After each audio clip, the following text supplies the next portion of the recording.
আমি পিটিশনারদের কাছ থেকে সরাসরি কোনো টাকা তুলিনি। আমি পিটিশনারদের কাছ থেকে সরাসরি কোনো টাকা তুলিনি। ফার্স্ট ফেজে যেটা হয়েছিল যে দিল্লিতে তখন ছিলাম, আমার নাম কিন্তু টাকা তোলার লিস্টে ছিল না, তুলিনি। কিছু সমস্যা ছিল অবশ্যই, এবং সেই জায়গায় দাঁড়িয়ে যখন দেখা গেল যে লয়ারকে পেমেন্ট করতে হবে, অভিষেক মনু সিংভিকে পেমেন্ট করতে হবে, 20 লক্ষ টাকা ফিস পেমেন্ট করতে হবে, একজন দুজনের অ্যাকাউন্ট থেকে হচ্ছে না, তখন বাধ্য হয়ে কি করতে হয়েছিল, পিটিশনারদের কাছ থেকে নয়, জেলা ভিত্তিক যারা টাকা তুলেছিল তাদের থেকে, যাতে ওই 20 লাখ বা 25 লাখ সেটাকে এক জায়গায় আনা যায়, তাই জন্য তাদের থেকে আমার অ্যাকাউন্টে সেই দিল্লিতে থাকাকালীন সেই প্রথমবার আমার অ্যাকাউন্টে পাঠানো হয়েছিল। এই যে রটনাগুলো রটছে এগুলো ঠিক নয়, এগুলো পুরো ভুল বার্তা যাচ্ছে, এগুলো পুরোপুরি ভুল বার্তা যাচ্ছে। আর মানে অভিষেক মনু সিংভি আর হচ্ছে আমাদের কপিল সিব্বল, এখানে একটা বড় ব্ল্যান্ডার মুখ্যমন্ত্রী কি করলেন, মুখ্যমন্ত্রী নেতাজি ইন্ডোর স্টেডিয়াম থেকে কি বলে দিলেন যে এই অভিষেক আর কপিল সিব্বল নাকি ওনাদের লয়ার ছিলেন। এটা একটা বিরাট বড় ব্লান্ডার করলেন। ব্লান্ডার কেন বলছি, কারণ যেখানে আমরা লয়ার নিয়েছি আর সেখানে মুখ্যমন্ত্রী যদি এরকমটা বলে দেন, স্বভাবতই সবার মনে এটাই ছড়াবে, যেটা ছড়িয়েছে যে এরা তো সরকারের লয়ার ছিল, সরকার পেমেন্ট করেছে, তাহলে যোগ্য মঞ্চ টাকা দেয়নি। স্বভাবতই এটাই হবে এবং এটাই ঘটেছে। তো দোষটা তো তাদের নয় যারা বলছে, দোষটা মুখ্যমন্ত্রী। উনি না জেনে শুনে একটা মন্তব্য করে দিলেন যে এটা তাদের লয়ার ছিল। মানে কিছুই কি জানেন না, নাকি জেনেও না জানার ভান করেন আমরা জানি না। দোষটা পিটিশনারদের নয়, দোষটা তাদের নয় যারা এটা বলছে, দোষটা কিন্তু মুখ্যমন্ত্রী নিজের। একদম ক্লিয়ারলি বলছি, ওনার এটা বলার আগে তো একবার ভাবা উচিত ছিল। এই দেখুন, এই হচ্ছে প্রথমবারের পেমেন্ট, একদম আমার অ্যাকাউন্টে টাকা এসছিল, সেখান থেকে করা, ভালো করে দেখে নিন। SBI তে গিয়ে কল্যাণীর অ্যাকাউন্ট থেকে এই অ্যামাউন্টটা চেকে করে দেওয়া হয়েছিল অভিষেক মনু সিংভির অ্যাকাউন্টে, একদম প্রথম 20 লক্ষ টাকা, একদম ফার্স্ট টাইম যেদিন যাওয়া হয়। ভালো করে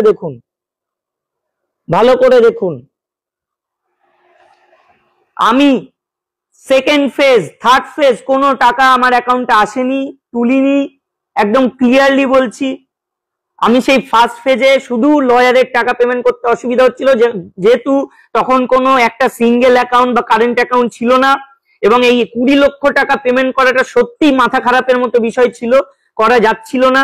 সেই সময় টাকা তোলা হয়, আমার অ্যাকাউন্টে জেলা ভিত্তিক যারা তুলেছিল তারা পাঠায়, এবং সেই ব্যাপারটা হয়ে মানে কল্যাণীর অ্যাকাউন্টে এসে এই ক্যাশ পেমেন্ট, ক্যাশ বলবো না, মানে চেক পেমেন্টে করা হয়েছিল এই যে 20 লক্ষ টাকা। দেখুন অভিষেক মনু সিংভি, এখনো রেখেছি এটা, কারণ এই যে কথা শুনতে হবে, জানা কথা তো, কথা শুনতে হবে।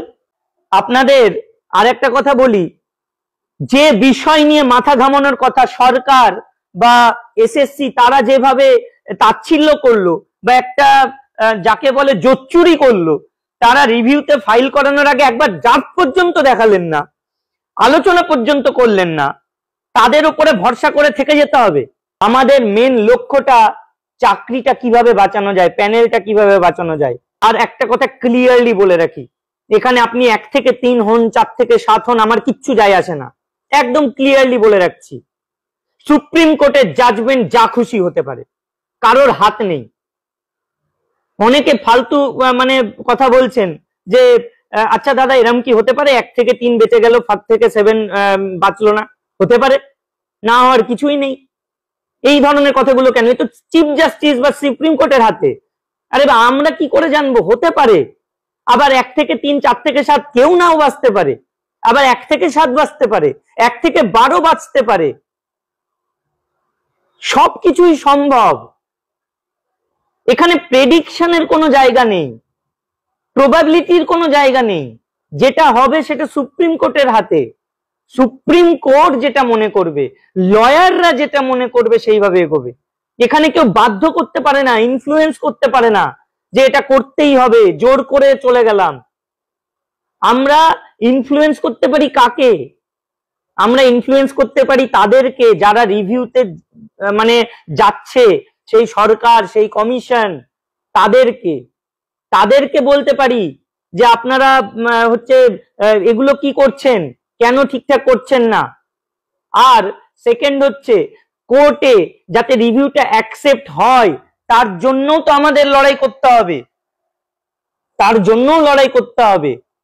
বিচার ব্যবস্থাকে কোনোদিন ইনফ্লুয়েন্স করার কথা কেউ ভাবে কি? সেটা কেউ ভাবে না। কিন্তু আমরা আমাদের জীবন থাকতে কোনোদিন পরীক্ষায় বসতে চাই না, একদমই চাই না। কারণ পরীক্ষা দিয়ে যে সকলের চাকরি হবে এটা যারা ভাবছে তারা মূর্খ, এটা যারা ভাবছে তারা মূর্খ। আমি আজকে যদি ওয়েটেজও পাই তাতেও যে পরীক্ষা দিয়ে চাকরি পাবো তার কোনো গ্যারান্টি আছে? কেউ বলতে পারে? এটা কোনোদিন সম্ভব? আজ 7-8 বছর চাকরি করার পর পরীক্ষা দিয়ে চাকরি করতে হবে? এগুলো হয় না, এগুলো মূর্খদের কথা, এগুলো আমরা মেনে নেব না। আমরা যেটা চাই, আমরা আন্দোলনে নামছি,